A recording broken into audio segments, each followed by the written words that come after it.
বন্ধুরা, দেখো সকালে জলখাবারে টিফিন নিয়ে বসে পড়েছি। আজকে টিফিনে ভাত আছে, আজকে বড় বার, তাই নিরামিষ। তাই ঘি দিয়ে আলু ভাতে দিয়ে আলু ভাতেটা মাখিনি, ঘি দিয়ে মাখবো বলে।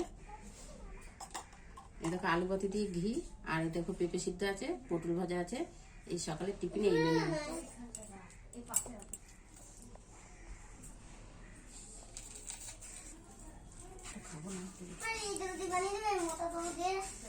হ্যালো বন্ধুরা, দেখো গরম গরম ভাতে আলু ভাতে ঘি দিয়ে খুব সুন্দর লাগছে খেতে।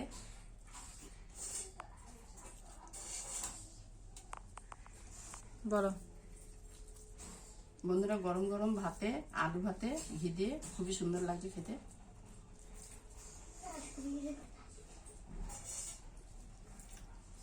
বলো বলো বন্ধুরা, গরম ভাতে আলু ভাতে খুবই ভালো লাগে খেতে। বলো বন্ধুরা, গরম ভাতে আলু ভাতে ঘিয়ের সঙ্গে খুবই সুন্দর লাগে খেতে। সবাই খেয়ে থাকো, জানো খুবই সুন্দর খেতে, ভালো লাগছে খেতে।